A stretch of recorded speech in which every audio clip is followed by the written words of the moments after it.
आइए देखिए, इससे पहले हम लोगों ने गांधी जी को पढ़ा, ठीक है। किसको पढ़ा? गांधी जी को पढ़ा। अब हम लोग पढ़ेंगे जे कृष्णमूर्ति साहब को। किसको पढ़ेंगे? जे कृष्णमूर्ति साहब को पढ़ेंगे। जे कृष्णमूर्ति साहब कौन थे? इनका क्या बैकग्राउंड था, इनको हम लोग जानेंगे।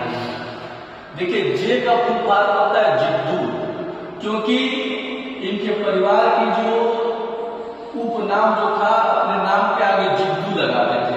इनके पिता भी जिद्दू लगाते थे, इनकी माता भी लगाते थे, इसलिए इन्होंने भी लगाया। जिद्दू कृष्णमूर्ति साहब का जन्म आंध्र प्रदेश के, ठीक है, आंध्र प्रदेश में एक छोटे से कस्बे गरीब ब्राह्मण परिवार में 12 मई को सन 1895 में हुआ था। ये एक आम परिवार में इनका जन्म हुआ था। बहुत गरीब थे। ये अपने माता पिता के 8वें संतान थे। कृष्णमूर्ति साहब अपने माता पिता के 8वें संतान थे। जिस प्रकार से भगवान श्री कृष्ण अपने माता पिता के 8वें संतान थे, उसी तरह से ये भी 8वें संतान थे, इसलिए इनके माता पिता इनका नाम कृष्णमूर्ति रखे। अब हम आगे चलते हैं, इनके कुछ जीवन के बारे में पढ़ेंगे। जन्म के बाद, किसके जन्म के बाद? कृष्णमूर्ति के जन्म के बाद 10 वर्ष की अवस्था में कृष्णमूर्ति के माता का देहांत हो जाता है। कितनी अवस्था में? 10 वर्ष की अवस्था में इनकी माता का देहांत हो जाता है। तो इनके पिता इन लोगों का पालन पोषण करने के लिए एक स्थान पर लेकर चले जाते हैं, जहां उनके माता पिता क्या करते रहते, उनके पिताजी क्या करते रहते हैं? काम करते रहते हैं। समय वहीं पर शुरू होता है इनका। कृष्णमूर्ति साहब 12 वर्ष की अवस्था में इन्होंने एक संस्था के संस्थापक बने, जिनमें धीरे धीरे जुड़ते हजारों अनुयायी हो गए। धीरे धीरे समय बीत रहा है। समय बीतने के बाद अचानक कृष्णमूर्ति के बड़े भाई की मृत्यु हो जाती है अल्प आयु में। कृष्णमूर्ति साहब को वह मृत्यु खलती नहीं है, दुख बहुत हो जाता है, और उस दुख से उनको आत्मी लगाव हो जाता है, आध्यात्मिक लगाव हो जाता है। किनको?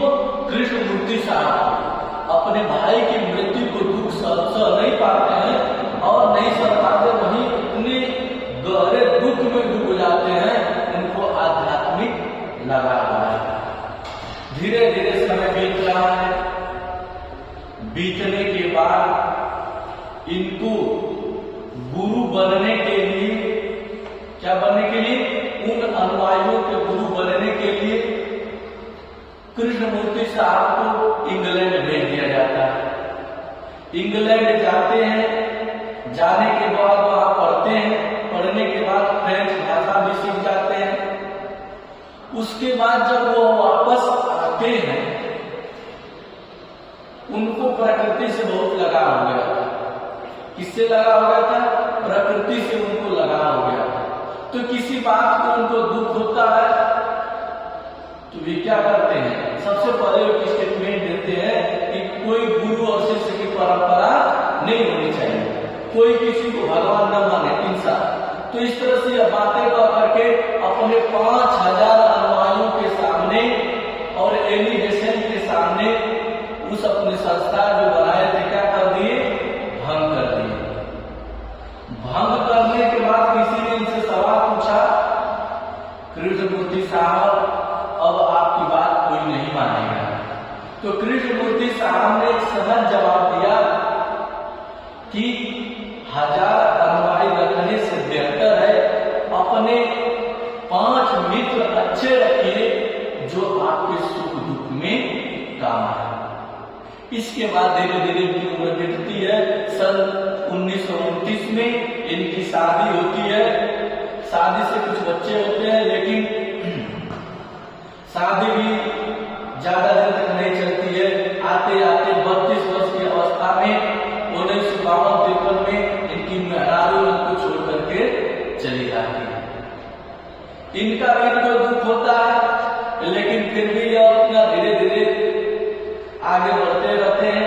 बढ़ने के बाद जाते जाते इनको इनके किडनी में, इनके फेफड़े में कैंसर हो जाता है। क्या हो जाता है? कैंसर हो जाता है। लगभग 1986 का समय रहता है, यही नवंबर का महीना रहता है। बुला करके कहते हैं कि यह हमारी अंतिम सांस है, हो सकता है शाम को हम अपना शरीर छोड़ देंगे। और अंततोगत्वा 12 नवंबर की 15 नवंबर कुछ ऐसा डेट है 1986 को यह देवस्थान है कि अपने शरीर को छोड़ करके चले गए। ऐसे जिद्दू कृष्णमूर्ति साहब थे। ठीक है, इनका जो दार्शनिक विचार था, ये सत्यता में विश्वास रखते थे। ये कोई भी बात कहते थे तो दर्शन में विश्वास। दर्शन का तात्पर्य होता है प्यारे बच्चों, दर्शन मतलब कि किसी वस्तु को जब तक हम देखे, पढ़े, जाने न, तब तक हम विश्वास न करें। इसलिए उनका सबसे पहले दर्शन में विश्वास रहता था। दूसरा ज्ञान और प्रज्ञा।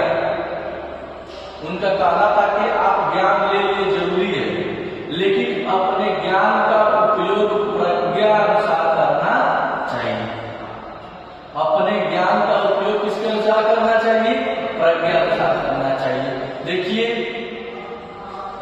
प्रज्ञा का मतलब होता है, जिस प्रकार से उन्होंने कहा था कि ज्ञान के रूप में आप चाकू को जान गए, छुरी को जान गए कि यह चाकू है, तो उस चाकू का उपयोग प्रज्ञा के रूप में सब्जी काटने के लिए करिए, न कि किसी का गर्दन काटने के लिए करिए। यह कृष्णमूर्ति साहब का विचार था कि अगर आपको ज्ञान मिला है तो उस ज्ञान को प्रज्ञा के रूप में देखिए। आज के इस आधुनिक परिवेश में अगर किसी को थोड़ी सी अधिक ज्ञान मिल जा रहा है, थोड़ा सा अधिक ज्ञान मिल जा रहा है, या किसी को सत्ता कुछ मिल जा रही है, उसका दुरुपयोग करने लग रहा है।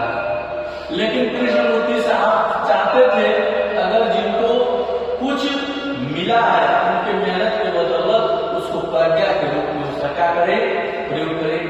आपस में प्रेम रखें, ईश्वर में विश्वास रखें, किसी के स्वतंत्रता में बाधक न बने, आप खुद स्वतंत्र रहें और सत्य बोले। अगला है दुख और दुख भोग। देखिए, दुख हर एक व्यक्ति के पास आता है, पीड़ा हर एक व्यक्ति को होती है। यह प्रकृति की नियम है, यह ईश्वरीय देन है कि दुख सबको होगा। लेकिन प्यारे बच्चों, जो दुख भोग होता है अपने कर्मों से होता है। इनका कहना था कि जो जैसा करेगा वैसा वो दुख भोगेगा। इसलिए उन्होंने कहा था अच्छे कर्म करेंगे तो आपके पास दुख आएंगे, दुख चले जाएंगे, लेकिन जब दुख भोगेंगे ना, बड़ा आपको पछतावा। अगली बात बताए थे कि भय मुक्त रहिए, मृत्यु सत्य है। ईद और हिंसा को बताया, जिस प्रकार से उन्होंने बताया कि पृथ्वी और सूर्य का जिस तरह से संबंध है, उसी तरह से युद्ध और हिंसा का संबंध है। पृथ्वी पर एक दिन सूर्य का उदय होता है, उसी तरह से युद्ध और हिंसा का होना है। आत्मा का स्वरूप अच्छा रखिए, और उन्होंने कहा था कि अपने आत्मा को अपने स्वच्छ रखिए, तब आपके अंदर परमात्मा का वास होगा। यह जिद्दू कृष्णमूर्ति साहब का क्या था? दार्शनिक विचार था। जिद्दू साहब का जीवन परिचय। ठीक है, धन्यवाद।